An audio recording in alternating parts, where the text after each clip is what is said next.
Just like the three wise men from the east, we have witnessed the star named Jesus. So, where is Jesus coming from?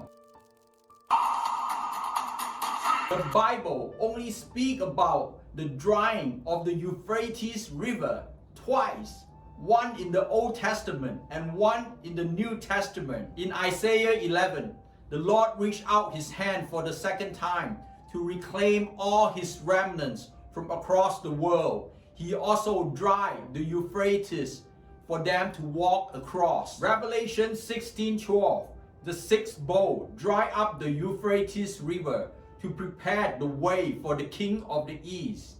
The king of the east means those that are anointed. In the sixth bowl, Jesus said he will come like a thief.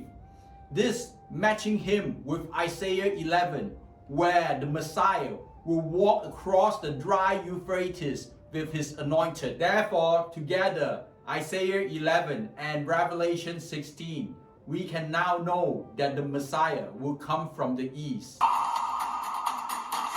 Also in Matthew 24:27, Jesus gave us a hint. He said, as lightning strike in the east as seen in the west, so will be the coming of the Son of Man.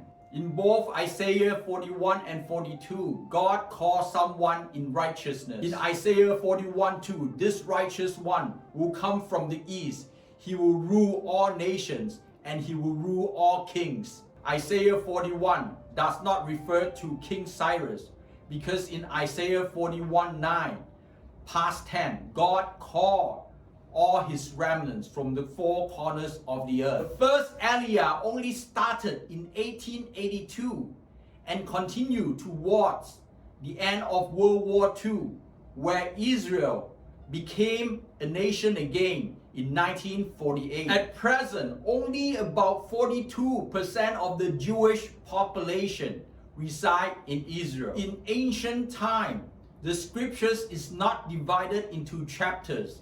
Therefore, chapter 41 and 42 is actually one continuous passage. Most scholars agree that Isaiah 42 speaks about the Messiah. Isaiah 42:10 speaks about singing a new song, just like the 144,000 in the second coming. Isaiah 42:6, Isaiah 49:6, and Acts 13:47.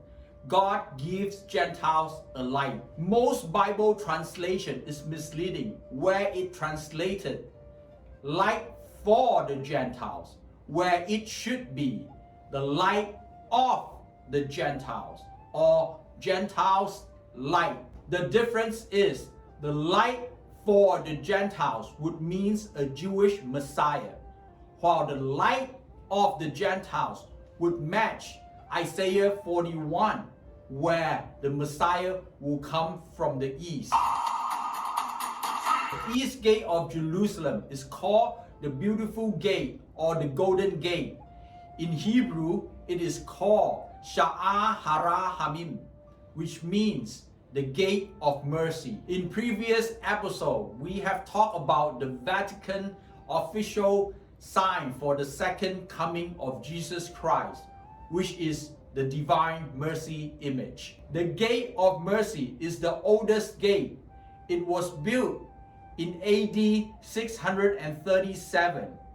This is the location where Jesus passed through from the Mount of Olives. This gate in the east is the one closest to the temple. Interestingly, Suleiman the Great, the Sultan of the Ottoman Empire, sealed this gate to prevent the Messiah from returning, as according to the Jewish belief. Ezekiel 10:18-19, the glory of God departed from the temple from the east gate. Ezekiel 11:23, the glory of God moved towards the east part of the city, towards Mount Olive. Finally, Ezekiel 43:1-5, the glory of God will return to Jerusalem in the future from the gate in the east, as stated in Ezekiel 44:1-2. No one is allowed to pass through the east gate except God and the Messiah. At this point in time, the east gate is still being sealed and no one can pass through because it is blocked. However, when the Messiah returns and pass through this gate, this will be a sign of the second coming.